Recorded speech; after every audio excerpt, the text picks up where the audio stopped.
Buenas tardes, mi nombre es Gastón Pierroni, soy docente adscripto de la Cátedra de Derecho Penal 2 tradicional a cargo del doctor Fernando Sánchez Freite.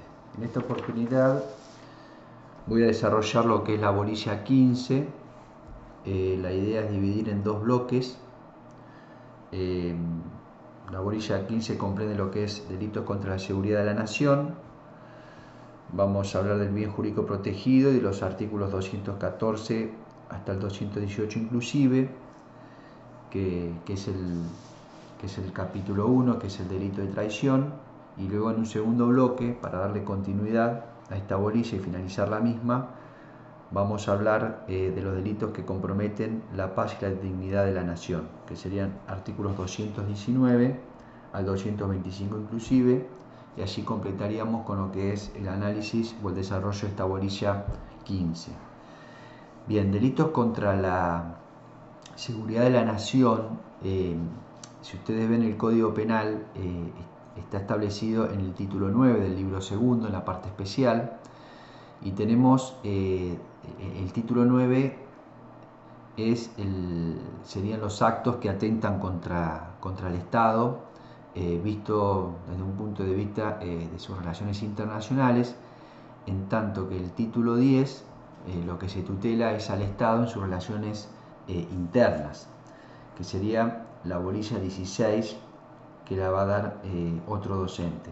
Entonces, nosotros vamos a concentrar la bolilla 15, que es todo lo que es el título 9, ¿sí? Que son los actos, insisto, que atentan contra el Estado, visto en sus relaciones internacionales.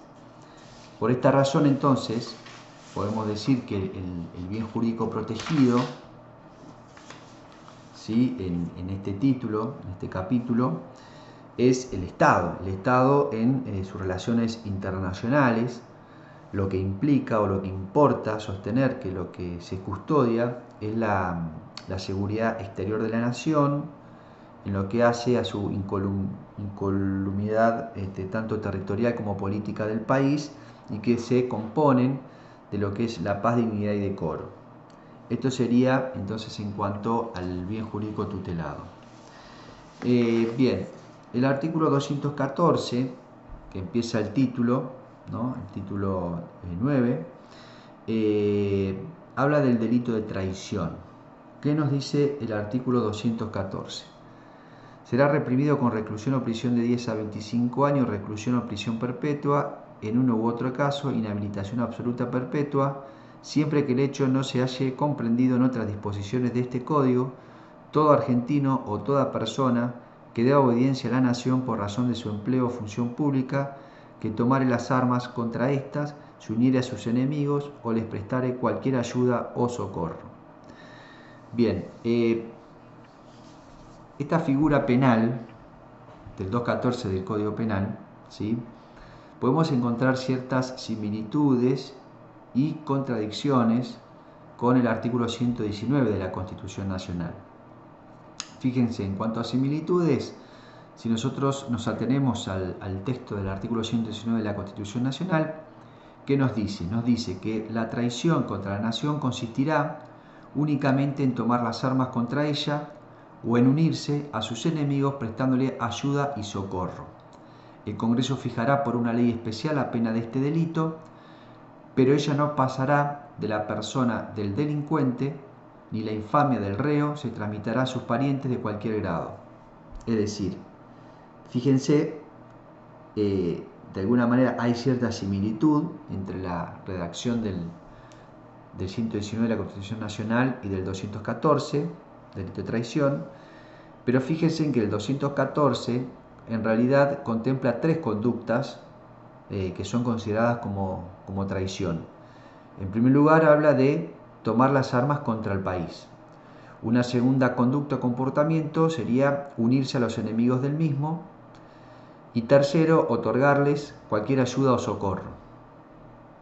Fíjese que aquí hay una diferencia conceptual con el 119. ¿Por qué? Porque el 119 de nuestra Constitución Nacional, como se los acabo de leer, al cual nos debemos estarnos al texto constitucional, esto por una cuestión de jerarquía, en los términos del 31 de la Constitución Nacional, donde el 119 la palabra únicamente, fíjense que limita entonces a la ilicitud a dos comportamientos y no a tres como establece el 2.14. Un primer comportamiento o conducta que habla de tomar las armas contra la nación, ¿sí? O unirse a sus enemigos prestándoles ayuda y socorro, ¿sí? Entonces, estos serían los dos comportamientos que estarían penados y que podrían ser materia de sanción. Entonces, elementales razones de jerarquía normativa, conforme al artículo 31 de nuestra Constitución Nacional, principio de jerarquía constitucional de las leyes, impiden entonces interpretar de manera literal al artículo 214, ¿no? Ya que, como bien hemos señalado, el artículo 119 de la Constitución Nacional habla de traición contra la nación cuando que ese delito, digamos, va a consistir únicamente en tomar las armas contra ellas, es decir, contra la nación, contra el Estado Nacional, o bien unirse a sus enemigos prestándole ayuda y socorro. Entonces, es indiscutible entonces que la tipicidad de cuando uno analiza el artículo 214, el delito de traición, solo va a comprender estas dos conductas, ¿sí? Es decir, las acciones punibles son las que establece en rigor de verdad el artículo 119, ¿sí? También tenemos otro aspecto a considerar que tiene que ver, que puede ser materia de objeción constitucional y que tiene que ver con lo que es el sujeto activo. El 214, fíjense en que incluye como sujeto activo del delito de traición, aparte de todo argentino, ¿sí?, a toda persona que deba obediencia a la nación por razón de su empleo o función pública. Como ustedes ven, esta referencia no está establecida en el artículo 119 de la Constitución Nacional, con lo cual esto daría sin lugar a duda algún planteo de tipo constitucional. Bien, cuando hablamos de traición, ¿sí?, la traición lleva consigo la idea de una entrega, de una deslealtad, de un quebrantamiento de fe, de un quebrantamiento de la confianza. Tiene que ver con esto cuando uno analiza el término traición. El bien jurídico protegido claramente tutela lo que es la seguridad exterior de la nación. Por lo tanto, el presupuesto, digamos, de la figura, es decir, para que podamos estar frente a este delito, y que esto es muy importante, es la existencia de una guerra internacional. Es decir, en ese sentido, y no en otro, el artículo habla del enemigo, ¿sí? Y ya con relación a lo que es la guerra internacional, no se requiere o no se precisa una declaración formal. Es decir, basta con la presencia de graves hostilidades, aunque estén limitadas inclusive a una parte del territorio nacional o extranjero. Es decir, el cese de hostilidades, en definitiva, es lo que va a determinar la imposibilidad de que la conducta pueda cometerse. Bien, ¿en qué consiste entonces este delito? Bueno, como bien lo hemos detallado, el delito, los comportamientos punibles serían dos. Como dijimos, el tomar las armas contra la nación, es decir, el culpable o el autor del delito ejecuta esta conducta cuando toma parte activa en la guerra, sea porque actúa con el enemigo o al menos se arma y se prepara para tal intervención, que equivalen a actos tanto ofensivos como defensivos. La norma no requiere por parte del sujeto un despliegue efectivo, sino que basta tan solo con haberse enrolado bajo bandera en algún cuerpo contrario y que esté dirigido obviamente a la guerra, ¿no?, a guerrear. Una segunda conducta, segundo comportamiento, como bien lo hemos señalado, es unirse al enemigo prestando ayuda y socorro. Pues bien, esta actitud del responsable interesa mejorar la condición bélica del enemigo, debilitando de esta manera la situación de la nación. Es decir, de alguna manera implica un favorecimiento intencional, sea cooperando o colaborando. Si no se requiere que sea eficaz. Para que haya punibilidad entonces, toda prestación de ayuda o socorro, como puede ser la materialización de actos de espionajes, de ayudar a escapar presos de guerras, entre otros, tiene que representar esto para poder estar frente a este tipo de delito. También la doctrina nos señala que el término incluye integrar servicios no combatientes o contribuir con sus objetivos de cualquier forma, ya sea en el territorio del enemigo o en el de la nación o en el de un país neutral. Es decir, no interesa esta cuestión. Y en la figura también no deja de prever la noción de una entrega, ¿sí? Esto observado como una deslealtad, si se quiere, ¿no? En cuanto a las personas que intervienen, tenemos un sujeto activo que puede ser cualquier argentino, sea nativo por opción o por naturalización. Para esto les recomiendo, o pueden, para mayor ilustración, pueden ver las disposiciones de la ley 21.795, que es la que regula cuando una persona cuando se es argentino nativo, cuando se es por naturalización. Ahí pueden encontrar, pueden ampliar este concepto. Cualquiera fuera también el lugar de su residencia, o bien puede tratarse de un extranjero que le deba obediencia al país por razón de su empleo o función pública, ya sea en forma accidental o permanente. Por ejemplo, que el país lo haya contratado para algún trabajo específico. Y todo sin perjuicio de lo que hemos visto hasta ahora, ¿no? Es decir, anteriormente. Entonces, si el sujeto ha perdido la ciudadanía, no le podemos imputar el delito de traición. Es decir, la condición de argentino puede surgir del nacimiento, que es una atribución legal, el nacimiento en el país, o sea, si es argentino nativo, que su nacimiento se produzca en territorio argentino, en aguas jurisdiccionales o en espacio aéreo, siempre jurisdicción nacional, y también los nacidos en el extranjero, cuando el padre y madre, supongamos, están prestando servicios oficiales para el gobierno nacional o gobiernos provinciales o municipales. Los argentinos entonces son naturalizados y han obtenido la nacionalidad argentina. No pueden ser autor de traición a aquellos argentinos nativos que ya no lo son en el momento del hecho, sea porque se han naturalizado en el extranjero, en otro país, o porque han traicionado a la patria, digamos, ¿no?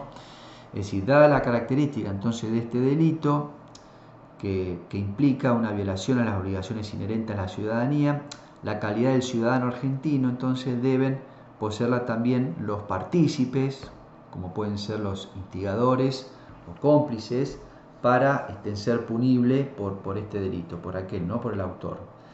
En cuanto a las características de las figuras, de esta figura penal, bien, estamos frente a un delito formal, de peligro abstracto, que no exige resultado alguno. Admite, bueno, es doloso, es un delito doloso, y se admite, además del dolo directo, aún el dolo eventual. Tanto el error sobre las circunstancias típicas como la coacción que menoscaba la libertad en la adhesión al enemigo pueden, lógicamente, eliminar la culpabilidad. En cuanto a la tentativa, es posible, y la consumación se va a producir cuando se lleven a cabo los comportamientos típicos en tiempo de combate. Bueno, esto es en cuanto al delito o la figura típica del artículo 214. Vamos a la 215. 215 en realidad contempla la figura de la traición agravada.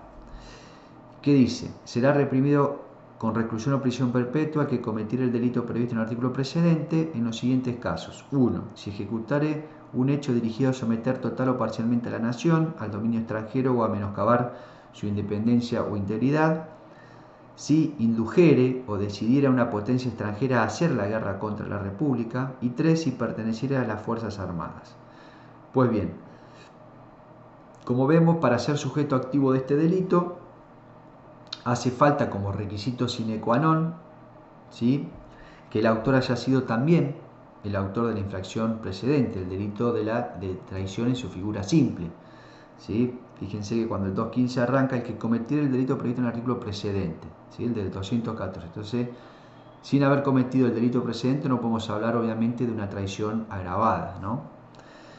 Consecuentemente, la norma del artículo 215 entonces está subordinada a la anterior que hemos examinado, ¿sí? Al delito de traición del artículo 214, que es su figura básica. Esto es, no se aplica de manera automática, sino que más bien se tratan de distintas alternativas posibles que se pueden dar en los episodios de traición en la figura simple. Por lo tanto, en este caso, sobra con que la gente direccione las conductas punibles del artículo 214 con el firme propósito de ejecutar los fines ilícitos que se señalan en este agravante del artículo 215, es decir, que se da por la finalidad y la participación. Y en ese sentido no se requiere que su intención se materialice en la realidad, sino basta con ese propósito, esa finalidad. En otros términos, para que resulte aplicable entonces esta figura agravada, el autor debe haber realizado alguna de las conductas típicas previstas en el artículo 214, insisto, esto es haber tomado las armas contra la nación o haberse unido a sus enemigos prestándole ayuda y socorro. Estos serían los dos comportamientos que vimos del delito de traición. Va de suyo entonces que se configura que sin que se configure, digamos, la traición del artículo 214, no podemos hablar o no puede existir, no se le puede atribuir al sujeto una traición agravada. Los casos contemplados, bueno, son tres casos, tres hipótesis, en relación al primer inciso que hemos dado lectura. Podemos decir que hay sometimiento total o parcial de la nación al dominio extranjero cuando a ella se le hace desaparecer como sujeto autónomo y soberano de derecho internacional, sea porque se traspasa todo su territorio y población hacia el enemigo, que sería un sometimiento total, o bien tan solo una parte de él, entonces en este caso hablamos de un sometimiento parcial. Dicho de otra manera, es decir, la conducta del autor está dirigida precisamente a someter total o parcialmente la nación al dominio extranjero, cuando propende a la desaparición de la nación como ente independiente y soberano del concierto de países que precisamente integran esa comunidad internacional, favoreciendo así su anexión total o parcial por otros estados, en tanto está dirigida, siempre hablamos de menoscabar su independencia e integridad. Bien,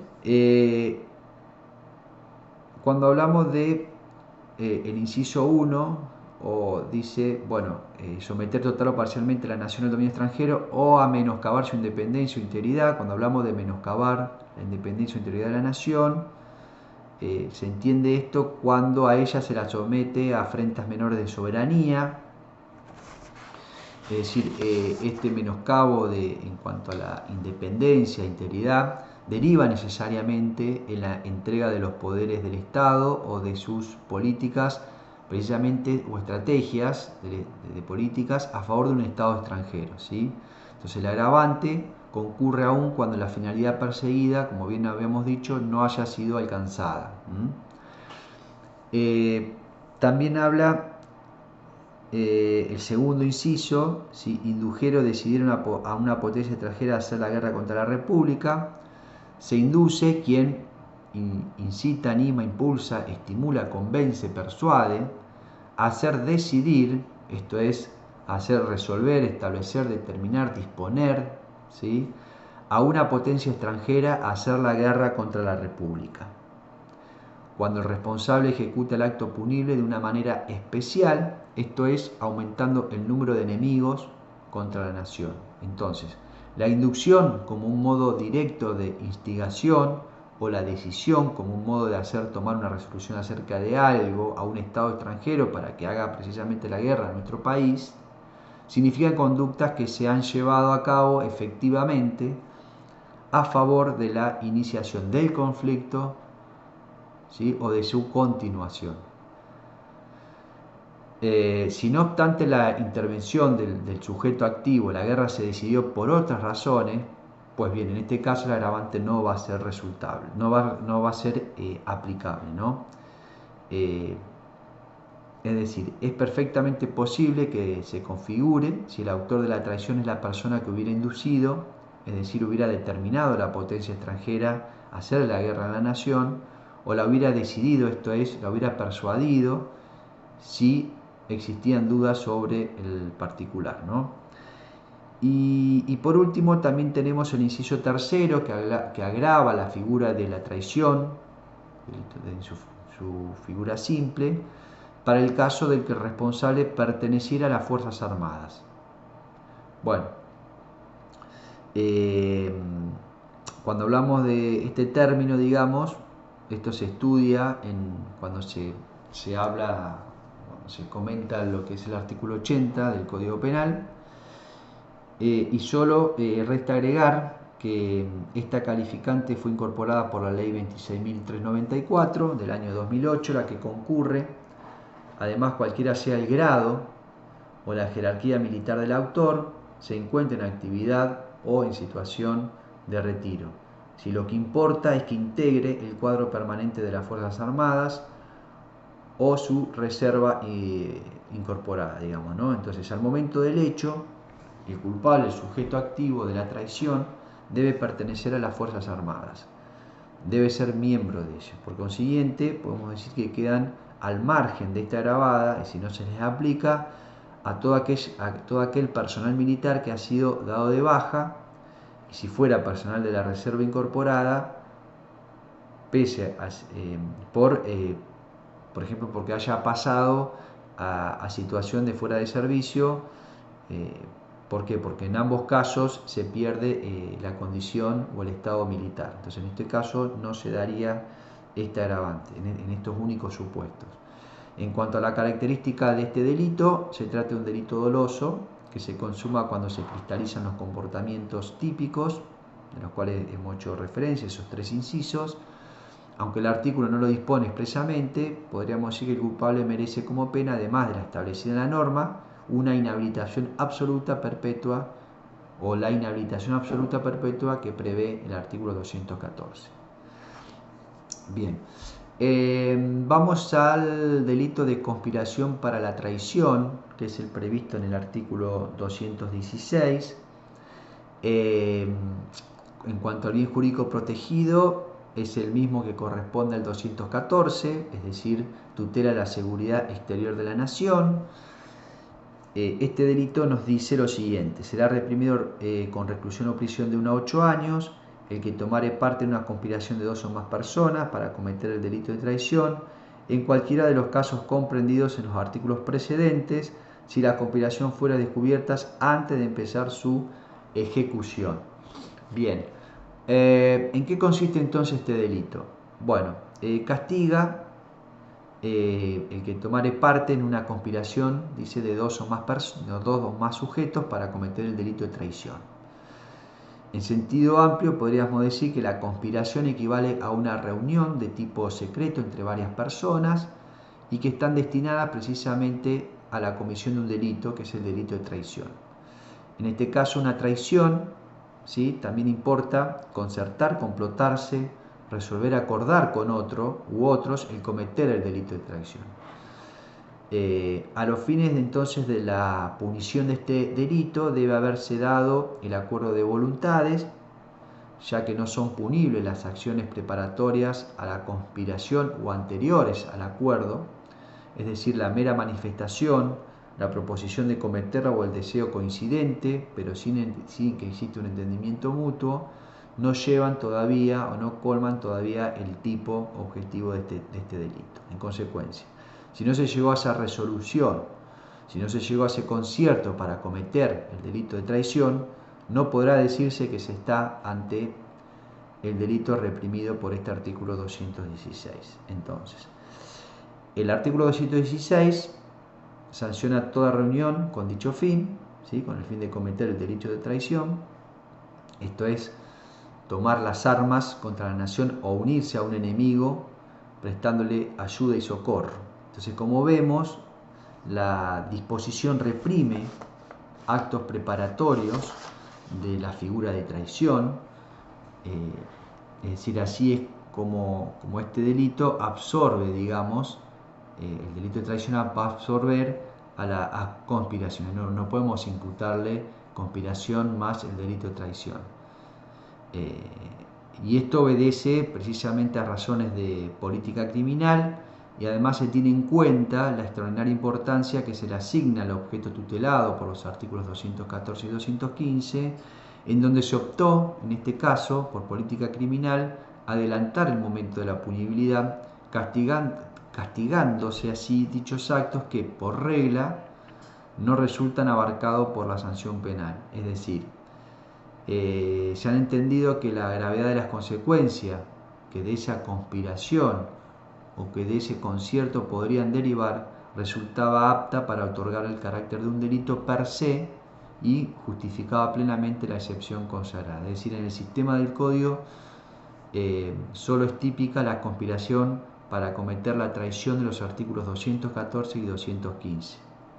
No lo es en el caso de hechos cometidos contra una potencia aliada a la República en guerra contra un enemigo común. En ese caso no, y tampoco va a alcanzar el supuesto de traición cometida por extranjeros residentes.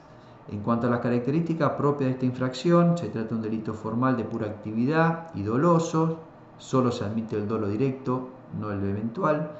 La ley no es muy explícita en cuanto a la calidad y formalidades, es decir, en qué consiste concretamente los actos que constituyen verdadera conspiración, por lo que debe entenderse que se configura con ese acuerdo para obrar en consecuencia, hasta el fin.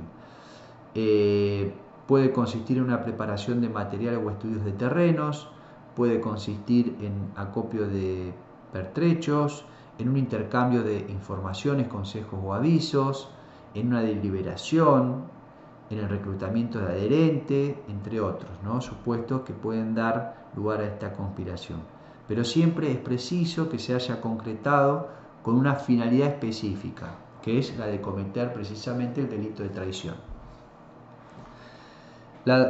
Por otro lado, la doctrina predica que el concierto, que no requiere formalidad especial, existe cuando las personas se han puesto de acuerdo sobre un plan para cometer un hecho de traición determinado, especificando en las circunstancias de modo y tiempo individualizadoras del acto en que consistirá esa traición. Entonces, la conspiración existe con el concierto para cometer la traición, tanto si el plano tiene ejecutividad preparatoria, como si la conspiración sigue un curso preparatorio de la traición. Es decir, la aplicación de los medios preparados, esto es importante, excede los términos de la conspiración y ya entramos a analizar o entra en la fase ejecutiva del delito de traición. Por lo tanto, para que el hecho sea punible como conspiración y no como traición tentada o consumada, debe ser descubierta por la autoridad competente para investigar el delito antes de que comience su ejecución. En cuanto a los sujetos activos, pueden ser personas que no sean argentinos ni extranjeros residentes, pero por lo menos uno de los conspiradores o terceros que tendrán a su cargo la comisión del delito de traición deben poseer una de esas calidades, puesto que de otra manera la conspiración no tendrá por objeto una traición por falta precisamente del sujeto activo especializado. Entonces la figura reclama una pluralidad de sujetos responsables, 2 o más personas. La doctrina nos hace conocer que el número mínimo exigido por la ley puede integrarse también con individuos o sujetos que son inimputables, pero siempre que sean capaces de expresar su voluntad, puesto que la capacidad delictiva no es una exigencia del tipo comentado, ¿no? Del cual estamos comentando. La consumación acontece entonces con la sola conformidad de los sujetos involucrados de querer cometer el delito de traición, es decir, no se requiere otra cosa que la integración a un acuerdo de voluntades con tal propósito, es decir, de cometer el delito de traición, y en este caso la tentativa no es posible.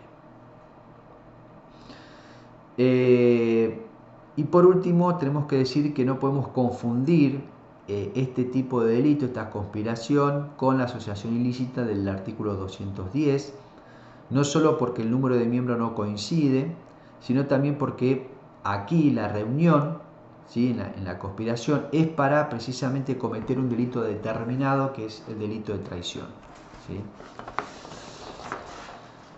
Bien, vamos al artículo 217, exención de pena por revelación a la autoridad. Bien, ¿Qué establece el 217? Quedará eximido de pena el que revelare la conspiración a la autoridad antes de haberse comenzado el procedimiento. Pues bien, en este caso, la figura sufre ciertas críticas por parte de la doctrina, en el sentido de que la norma finaliza premiando con excepción de pena al delator, pero pese a ello prevalece la opinión de que su instrumentación, en rigor de verdad, obedece a un interés por parte de la nación a que la conspiración no se lleve a cabo. Es decir, su naturaleza jurídica, claramente estamos frente a una excusa absolutoria, que es un beneficio de tipo personal. Por lo tanto, el comportamiento de la gente no deja de ser una acción típica, antijurídica y culpable. Estas consideraciones han llevado a sostener que el precepto obedece a razones de política criminal, claramente, en la que el legislador exime de pena al conspirador que antes de que comience el procedimiento tendiente a neutralizarla, revelare, es decir, hiciere saber de la conspiración existente a la autoridad competente para que proceda en consecuencia. Entonces, la ausencia de castigo establece un momento específico, la delación individual que revela la conspiración. Debe cristalizarse o debe llevarse a cabo antes de que ella inicie un procedimiento, esto es, antes de que la autoridad pública investida para investigar ilícitos haya iniciado formalmente las actuaciones sumariales tendientes a la averiguación de la conspiración. Consecuentemente, entonces queda consumada la conspiración con el acuerdo entre quienes toman parte en ella. No hay exención de pena, sino es por vía de la delación de su existencia ante la autoridad competente y que debe producirse, insisto en esto, antes de que éste inicie la investigación, no resultando eficaz la delación tardía. En ese caso ya el delito está consumado, ni tampoco comprende ni el desistimiento ni tampoco el arrepentimiento activo sin delación.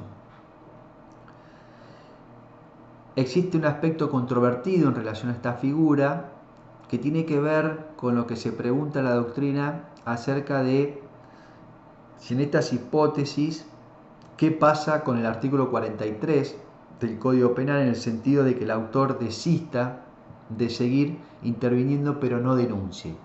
Bueno, aquí tenemos varios autores, ¿sí?, que opinan distinto. Por ejemplo, Núñez afirma que esta disposición deja afuera el artículo 43 por razón de especialidad. Soler, en cambio, afirma que es de aplicación dicho precepto, si se aplica el artículo 43, que es el del desistimiento. Creus es de la opinión de que en la conspiración para la traición no funciona el desistimiento del artículo 43, ni el abandono voluntario de la tentativa inacabada, ni tampoco la llamada frustración delictiva vía arrepentimiento. Y Sansinetti anoticia que no hay razón para negar la impunidad si los conspiradores desisten voluntariamente de la ejecución del delito sin denunciarse entre sí, o incluso si alguno de ellos transforma en inidónea la ejecución final, o sea, la frustra sin denunciar a los demás conspiradores. La discusión, en rigor de verdad y de acuerdo al texto de ley, no tiene mucho sentido. El delito se consuma con el acuerdo, de manera que no hay posibilidad de llegar a aplicarse el artículo 43 del Código Penal. Se trata, como bien dijimos, de una excusa absolutoria por un delito ya consumado. Y por último, para finalizar con este bloque, correspondiente a este capítulo 1 del título 9, vamos a mencionar al delito de actos contra aliados. Es un delito que está previsto en el artículo 218 y que dice lo siguiente: las penas establecidas en los artículos anteriores se aplicarán también cuando los hechos previstos en ellos fueran cometidos contra una potencia aliada de la República en guerra contra un enemigo común. Se aplicarán asimismo a los extranjeros residentes en territorio argentino, salvo lo establecido por los tratados o por el derecho de gentes, acerca de los funcionarios diplomáticos y de los nacionales de los países en conflicto. En este caso se aplicará la pena disminuida conforme a lo dispuesto por el artículo 44. Bien. ¿Qué es lo que reprime el primer párrafo? Bueno, se contempla aquí el delito de traición y conspiración contra potencia aliada de la nación. Aquí entra en juego cuando los episodios previstos y sancionados en los artículos anteriores y que hemos desarrollado fueren ejecutados no solo contra nuestro país, sino también contra una potencia aliada a nuestro país, es decir, hacia nosotros, que lucha junto a nuestra nación y en contra de un enemigo común. Por ejemplo, el país, por ejemplo, el Estado Nacional, junto a Uruguay como aliado, si tienen al Estado Nacional o al Estado Uruguayo como aliado, se encuentran en guerra con Paraguay. Y en este caso, en este contexto, un argentino, que también puede ser un extranjero vinculado a nosotros por razón de su empleo o función pública, como lo hemos visto, se une a las fuerzas, digamos, de Paraguay, prestándole ayuda y socorro para combatir una localidad uruguaya. Va de suyo entonces que tal comportamiento punible fortalece, lo que tiende a fortalecer al enemigo en forma directa o indirectamente, debilita al Estado Nacional. Es decir, mediante este comportamiento lo que produce, las consecuencias serían y por eso es el castigo o la sanción. Entonces, el fundamento de este dispositivo radica en que las fuerzas aliadas son en realidad fuerzas de que la nación se vale para hacer la guerra contra sus enemigos. Si no se trata de la seguridad de un aliado, sino de nuestra propia seguridad, porque su fuerza es seguridad para nosotros y su debilitamiento, que se produce como consecuencia del comportamiento del sujeto activo, significa un real peligro. Con todo esto lo que queremos decir es que en el marco de un conflicto bélico múltiple se extiende la protección penal a otros sujetos pasivos, es decir, las potencias aliadas de la República Argentina contra las que es posible cometer el delito de traición simple o agravada, cuando los sujetos activos, que son los mismos, toman las armas contra las potencias aliadas, se unan al enemigo común prestándole ayuda o socorro, siempre que la gravitación de estos actos limite su incidencia al escenario de las operaciones bélicas donde se desenvuelve la potencia aliada, porque si lo fuera donde actúan las fuerzas propias, en esos casos deben aplicarse entonces los artículos 214 y 215 del Código Penal. Es decir, la previsión alcanza tanto la figura básica del artículo 214 como a las agravantes del artículo 215. Las exigencias de estos delitos se mantienen de manera inalterables. El efecto entonces es ampliar la tutela en el delito de traición a las potencias aliadas de la Argentina en guerra contra un enemigo común. Se requiere de tal modo que la Argentina y la nación aliada se encuentren ambas en guerra contra un enemigo común. Es decir, el sujeto activo es un argentino, ya que lo impone así la limitación constitucional y como lo hemos visto en función del artículo, de los artículos que venimos desarrollando. Entonces, esto sería en lo que reprime, a lo que hace al primer párrafo del artículo 218. ¿Qué es lo punible del segundo párrafo? Bueno, habla de una reducción de pena, ¿sí? Lo que se establece el ilícito de traición y conspiración contra el extranjero residente. Entonces, para nuestra ley, extranjero es toda persona que no ha nacido en el país, que no ha optado por nuestra nacionalidad y tampoco se ha naturalizado.